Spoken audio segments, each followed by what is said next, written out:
Amosi janeno madala TV kabena Dier Odiechieng mano mar tiengeso diko de yono makare kaka wono en tarik 2 dwe no mar abich higa 2026 nyaka wanga juang arwakini machiegni en weche manyien mar Dier Odiechieng maikoni e lak sechegi makelo ni wechegi en Sophie Juma aparni bende nyalo yudo wechegi achiel kachiel e mbui mar Facebook Dala TV Kenya, YouTube Dala TV Kenya ka achiel kod mamoko Dala TV machiegni. Jolony kod jodongo madhod ma Abasuba e kaunti ma Homa Bay oro kwayo ne jatend piny William Ruto mondo chuognegi kaunti margi kaka yono achiel mar tieko kata mar kelo dongruoge ne gwenge duto ma Suba mabende osebedo ka owe kata mabende osebedo ka ojuang kod sirkande mabende osekalo.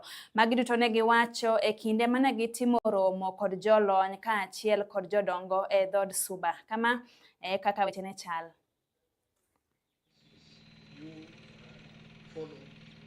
Here with me to take us through part of this program. And the chairman from region, just stand up.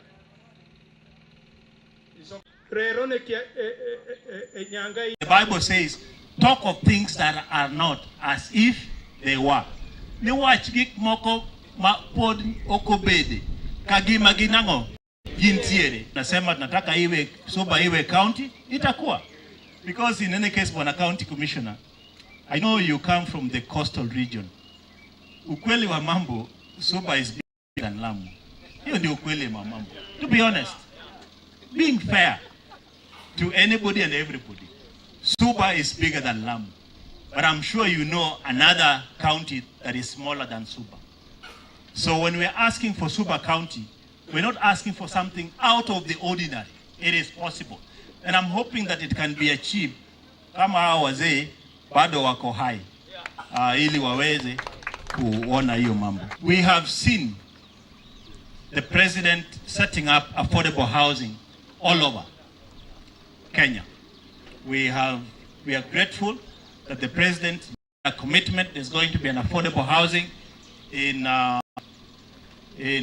Gwasi, assisting us to achieve that. Is why we forging ahead as Suba people, and if we are forging ahead, what good steps are we making? So our humble request of Dr. With Jacob Nyang'oro, retired principal, is can we all be under Udede? Can we amend the constitution? Can we have those people who brought the Suba to be the trustees of Suba? Can we therefore harmonize whoever is thinking otherwise to create another group?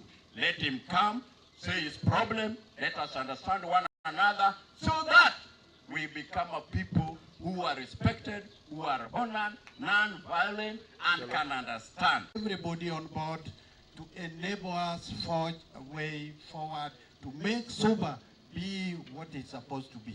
Let us hold the hand of His Excellency the President. And I'm telling you, you'll never regret it. You'll never regret it. He is thinking of equity. Not equality only, but equity. That let no community be left behind. And by stepping here today, I will be very firmly here in Suba to make sure that we walk this journey together and deliver the Suba community. Suba South was the last in the just concluded enhanced continuous voter registration. Simply because of these divisions. But we have the numbers. But unfortunately, Suba South constituency was the last in terms of voter registration. And we are asking you people to wake up, register, because that vote really counts. That vote is the one which will tell you what you will get tomorrow. So I'm asking the Suba people to wake up, get your vote card, voter's card. Gavana e kaunti ma Migori Migosi Ochilo Ayako oseyo mokalo kweth mar ODM Linda Wananchi mabende wacho ni onge kod paro mar konyo oganda jo Kenya. Olero magi kolero ni kwethno odich mana gi jwang'o kata gidich gi thiro dongruoge mabende sirkal osebedo kachwalo e gwenge mag Nyanza. Kolero bende ni kwethno onge kod paro mora mora mar biro konyo oganda jo Kenya. Okwayo jo Kenya mondo otegre kod kwethno mabende olero ni odich mana gi goyo koko to onge paro mora mora mar tieko achiedh nade kaachiel kod midhiero ma oganda jo Kenya osebedo kakale. To mana kaka Peter Ologi leronwa. Kaluwore koda liet mar siasa ma osebedo mana ka dhi nyime pacho kae ahinya to e duond burano mar ODM, kama bende kweth ariyo mar duond burano mano mar ODM Linda Wananchi kaachiel koda ODM Linda Ground osebedo mana ka dhi mbele koda baruok weche.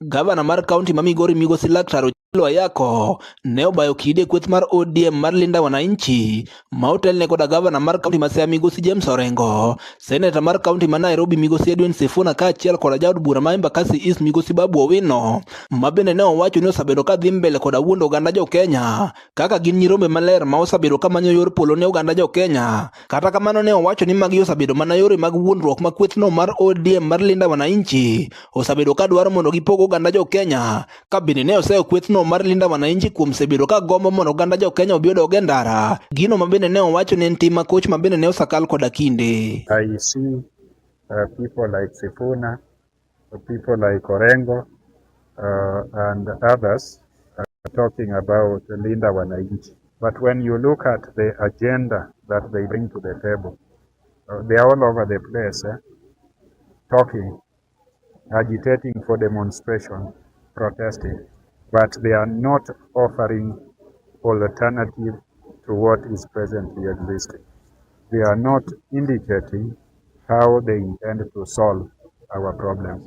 Bende ne oseyo kwethno mar ODM Linda Wananchi ma bende ne owacho ni osebedo mana ka dhi nyime koda loro konde duto mag piny Kenya ka giwero weche mag one term, ka bende ne owacho ni magi duto koro ok nyal biro kelo kony ne oganda jo Kenya kata gologi achiedh nade ma gisebedo ka gidhi godo nyime kaka onge mar tich e kind ojende. Ka bende koro ne okwayo kweth mar jotelo mar ODM Linda Wananchi ni mondo koro gibi gibed piny kendo girang yorego ma bende ginyalo biro kelo godo kony ne oganda jo Kenya ahinya to rowere ma osebedo ka dhi mbele koda onge mar tich, kaachiel koda neno ni oganda jo Kenya koro bi oriwore maonge pogruok moro amora. We are not interested in slogans. We are not interested in protests. We are interested in ideas. We are interested in coalitions that intend to solve the challenges that Kenyans have.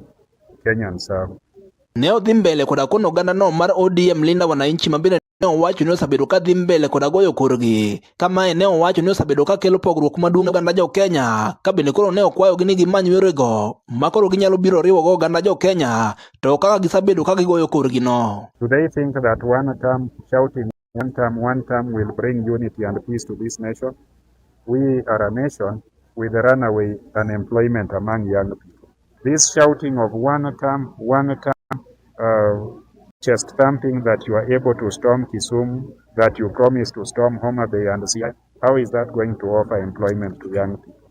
Bende ne otieko ka oluongo jotelo duto mar duond bura mar ODM mondo koro bi obed kendo rang yorego ma koro ginyalo biro kelo go konyruok e duond burano mar ODM ahinya to e johera mar duond burano, ka bende ne owacho ni dhi mbele koda pogruok e pare kinde ka kinde kendo bedo ma gisebedo ka gibade godo weche osebedo ka hinyo duond burano moloyo kaka osebedo ka ogere, ka bende koro ne owacho ni riwruok mar oganda no mar duond bura mar ODM biro miyo gi duol maduong' e yiero ma bendo chan mar bagi e pacho kae ka ochopo dwe mar 8 higa 2027. I think people deserve better. Kenyans deserve better, and we in ODM, what we need most is unity, and what we need most is pulling together. Come back home, let us build the party, let us pass this transition of 2027 with Oburu as our leader as we negotiate with the partners. We will cross over 2027. Peter Ologi, Dala TV, Migori.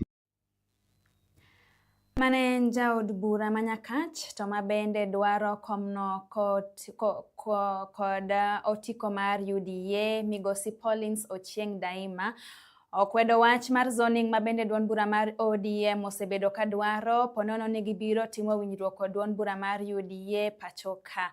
Daima mane wuoyo kod wang' jowi mar Dala TV owacho mage ka bende opoyo mokalo yiero mar kor gwenge mabende notim kod duond bura mar UDA alwora mar Nyanza. Yiero no nodhi nyime yono makare maonge mibadhi mora mora. Nikech notimore maonge koko kendo ne wayiero e grassroots tiende ni representation mae e polling centers te 112 moluka kumae nyaka kocha. Koro ne onge koko, ne waparo ni hostility moro nyalo bet e kindwa gi jo ODM, to mano nokotimore.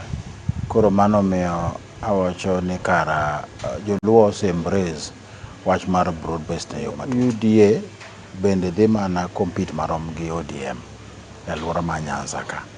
Koro en party ma bende koro kik buona ahinya nikech meto osenya e area ni. Anyalo nyisi ni kaka thurwa kocha joma osedonjo e UDA ma members gin dhano 22,000 to registered voters ma wan go gin 53,000 to en nus ma jo Nyakach tiari ni UDA.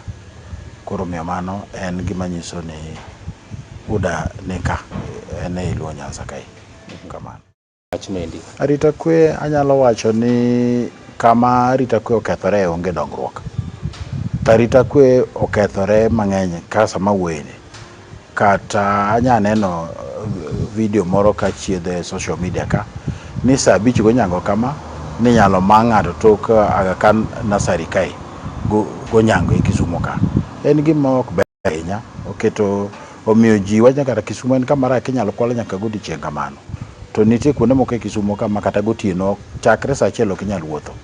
Wan gi jo pikipiki mabiro to go toki gi chuma kata kete exercise gokinyi or godhiambo. To mage monego bene jowa mochung' ne arita kwe neno matut mondo mi gitem mondo gimak joma kamago gitere od bura mondo odok penjo kuno. An awacho ni mano pacha wuon ni zoning ok nyal timore nikech chik mar yiero kata chik mane constitution wacho ni kidwaro mondo ichung' in ja Kenya, in gi kipande, in ja 18, wi ber ok ni wi rach, oyieni chung', onge kama ondike wach zoning e constitution, and that is the main supreme law mitiyogo e Kenya ka. Makata twist lwet president machalo nade mondo yie mano ok dhi timore nikech wabiro dhi e court to wachungo wachno e court, to court biro mana chiwe nikech constitution achiel no wacho ni ok oyie ne ng'ata discriminate against other Kenyans. Ni waikre uru ka sama ODM biro dhi timo nomination margi, ji duto manyalo support ja ODM odhi otim kamano mondo adieri onere. Wan bende kwa timo nomination marwa ubi yieno watim mana gi kwe mondo ng'ama oloyo mondo dhi koro rakre gi ng'ama oloyo e UDA kocha. To waduto ng'ata manolo kata obed ja UDA kata obed ja ODM, waduto wan e broad based kendo wan joluo. Ka loyo to an jaluo pod adhi tiyo mana ni jo Nyakach te. Ka nyawadwa mane ODM oloyo en jaluo, wan e broad based kod wadhi tiyo mana ni jo Nyakach wate. Erokamano. Mane en jalup gavana e kaunti ma Homa Bay Migosi Joseph Oyugi Magwanga okwayo piny owacho mamalo kaachiel kod mago ma counties mondo kete lwasi makare ne jotije pachoka kolero ni nengo ngima ni malo mawuoro gino makoro ber ka jotije yudo chudo mabalang' kendo tiyo e lwasi makare ma ok kel dang'ni mar paro. Magwanga bende okwayo piny owacho mondo ong'i jotije mabende tiyo e sekta no mar thieth kowacho ni lwasi marach mag jotije go e kuonde chiwo thieth mopogore opogore pachoka osemiyo oganda wito ngimagi kinde ka kinde gino makoro ok ber kata matin. En odiechieng' maber ma warito e odiechieng' miluongo ni Labor Day. And Labor Day en odiechieng' jotich. And I encourage His Excellency ni mondo opare jotich all over. And sama oparo jotich no, leaders mag the various counties bende opare jotich mondo namba achiel ging'i welfare nikech ngima odhi malo. Kaeto girit jotich maber, tuoche omedore kaluwore gi stress ma bosses kata jodongo miyo jotich. Gibed ni gihero jotijego ero, giketgi machiegni mondo kik giwit ngimagi, kaeto giket jotich obedi kamor katiyo. Kaeto aparo ni ka ging'iyo in terms of advantages kata remuneration, to mano nyalo konyo jotich mondo mi oti ka gin gi chuny maber. Jotich mantiere department mar thieth, nikech ngima gima duong' mokalo ne ogandawa. Miyo ni nikech thieth ok osebedo maber ahinya, wakwayo jotich ni mondo jotich manie migawo mar thieth mondo gikony jowa, nikech king'iyo sani to jowa tho mang'eny nikech achiel ariyo adek mosetimore e migawo mag thieth. Jatend piny owacho moluor William Ruto mabende notelo ne oganda e Dier Odiechieng' mag jotije pacho ka, nyasi mabende nobagi e kaunti ma Vihiga, nochiwo morne kolero okenge mabende piny owacho mare oseketo mar konyo oganda jo Kenya. William Ruto mabende ne wuoyo kinde nyasi makamano nolero ni oseketo chenro mopogore opogore sekta mopogore opogore pacho ka, mabende osechuogo tije kata thuolo mag tije ne were kaachiel kod oganda jo Kenya. Housing program, we are not simply building homes, we are reshaping the face of urban development across our nation and turning the dream of home ownership into a living reality for thousands of Kenyan workers. Today, more than 273,000 affordable housing units are under construction across the country, and over 9,000 have already been completed, and we are handing over to deserving families. I was right here in Vihiga a month ago to hand over the first 200 units of completed housing units right here in Vihiga. Let me repeat, here in Vihiga County, for example, 6 affordable housing projects are underway, some of them being procured.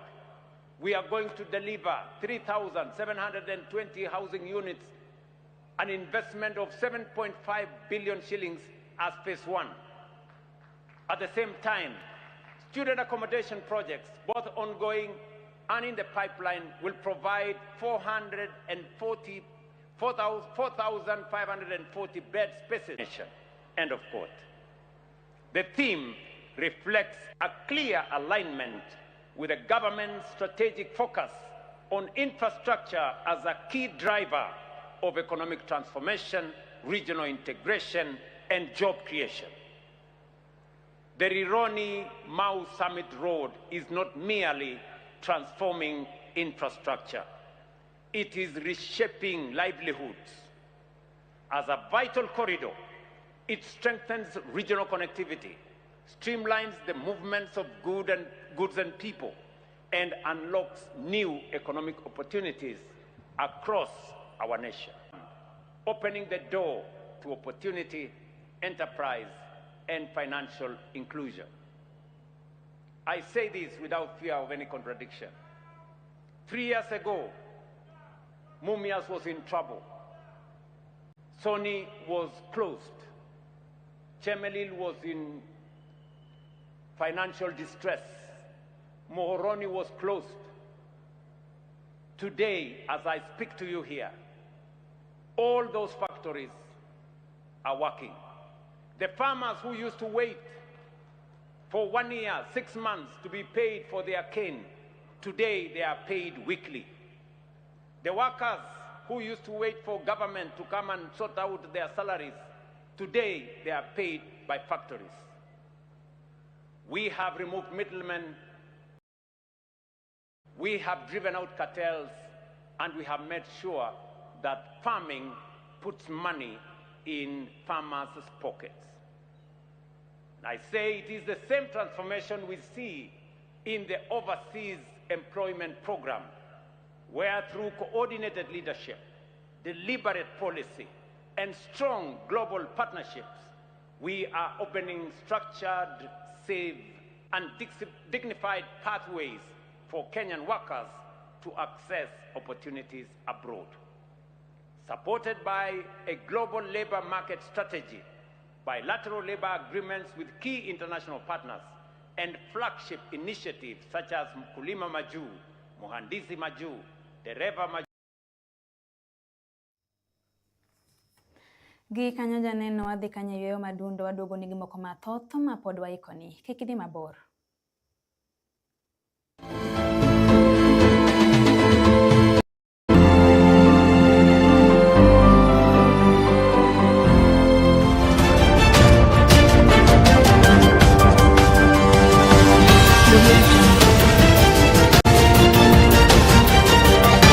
Dala ma idhi puodho deche ok tuo, puodho bende ok riambi. E chenro mar pur kod pith, wabiro kelo ni sigendni mag nend jopur, puonj mag pur kod pith, kaachiel gi somo rieko e yore ma wanyalo nyonogo kech oko e kindwa. Tudri gi Dier Odiechieng wuok tich ka wuok tich, chakre saa 2 otieno mana e Dala TV.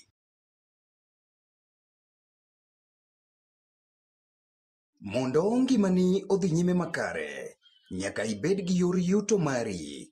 Ka ok idewo ni en yo mane, nyaka iher tiji, kata itime e chuny chieng', e ot, e apisi, e apaya, kata e nam. Ma emomiyo e chenro mar Tich en Tich e Dala TV, wakelo ni tijegi ka wapuonjore, wagerore, kendo wajiwore e tije mopogore opogore, wuok tich ka wuok tich kod tich ang'wen saa 4 okinyi, kikelo ni kod Sophie Juma.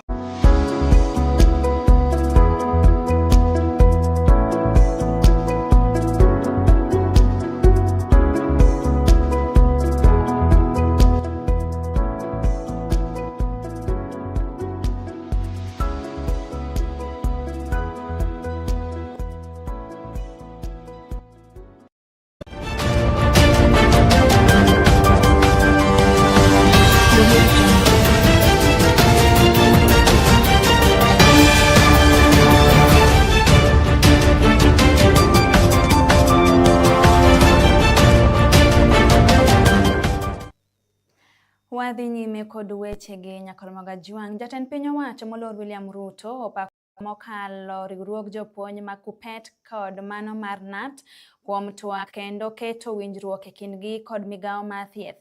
Ruto ma bende ne loso e kinde nyasi mar Labour Day odiechieng'no manyoro nowacho magi kabende olero ni tende kata piny owacho mare oseketo maino e sekta no mar somo, kabende okwano moko kuom dongruoge ma bende osekelo e sekta no mar somo kumoting'o ndiko jopuonj, gedo mag klese mopogore opogore kaachiel kod mago mag laboratories.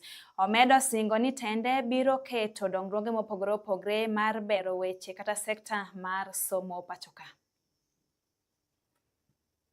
Extending protection to millions of families and accelerating our journey towards truly universal health coverage. That is why I have absolute confidence in the state of our nation and its trajectory. Let me commend the Kenyan National Union of Teachers. Let me commend Kuppet and all the other stakeholders for sitting down with the Ministry of Health and ironing out the differences that were there.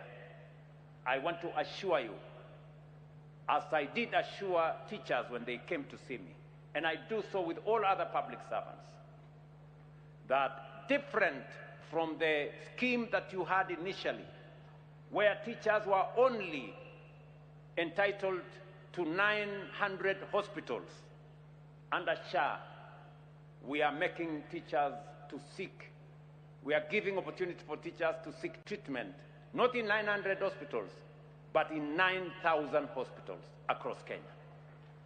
We are expanding their cover, and we want to make sure that you can have access to level 6 hospitals across Kenya, not just one level 6.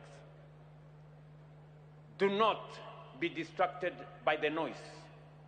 Do not be swayed by screaming headlines or by the chorus of alarm from those who trade in the currency of fear. They can see what is happening because they live here, as we all do. But they cannot bring themselves to acknowledge the change, the progress, and the transformation, because to do so would strip meaning from the only narrative they perpetuate. Kenya is transforming. Kenya is changing right before our eyes. The noise may command. Jatend migao mar tije pachoka migosi Alfred Mutua opako ahinya lokruoge mabende piny owacho osegoyo motenore kod dongruok mag jotije pachoka. Mutua mabende ne loso e nyasi mar Labour Day odiechieng' manyoro oyango ni jogo mabende osedhi e rutaya koro biro yudo chudo mag tok kata thuolo mar seche 24. Very pleased to be working for this government, your government, because we have seen progress. Wachana na wivu, wachana na porojo, wachana na story nyingi.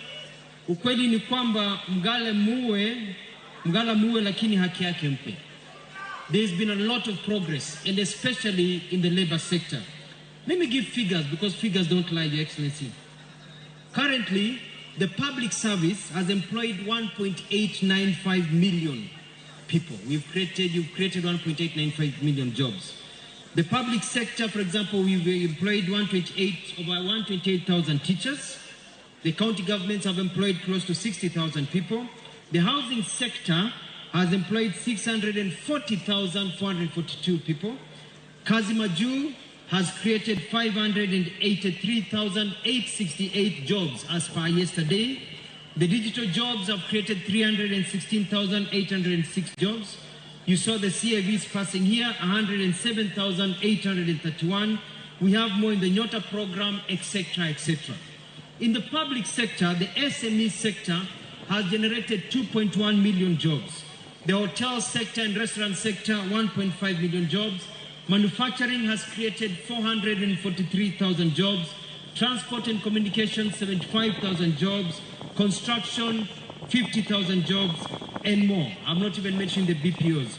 If you add the figures that I've mentioned, Your Excellency, we are talking about over 6.2 million jobs created by your government. Kweli mbele iko sawa. Congratulations, Your Excellency.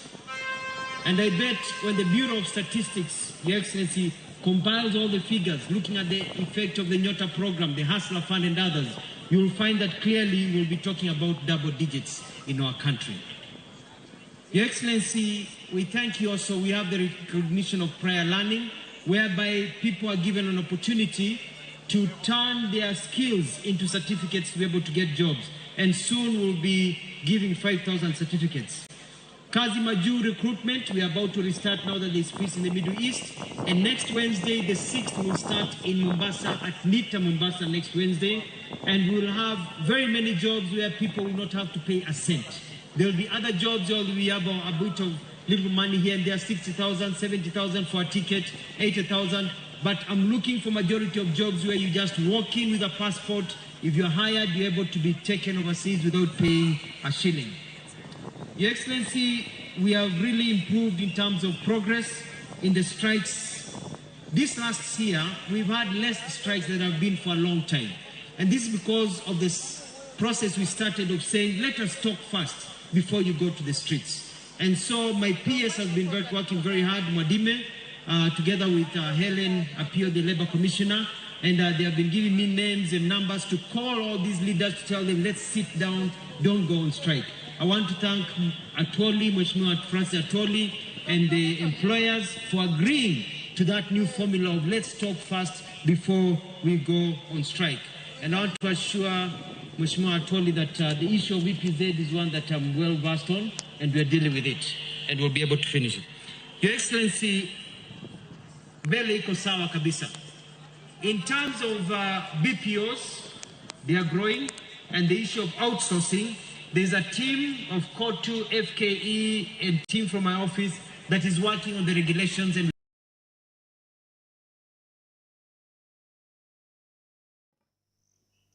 Gi kanyo nyakalo mag Juang bende maketa giko weche manyien mana iko nie lak Dier Odiechieng no ma kawuono. Erokamano janeno kuom bedo koda chakre chakruok nyaka giko. Mane kelo ni weche gi en Sophie Juma. Ibedo kod odiechieng' no makare.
Dala ma idhi puodho deche ok tuo, puodho bende ok riambi. E chenro mar pur kod pith, wabiro kelo ni sigendni mag nend jopur, puonj mag pur kod pith, kaachiel gi somo rieko e yore ma wanyalo nyonogo kech oko e kindwa. Tudri gi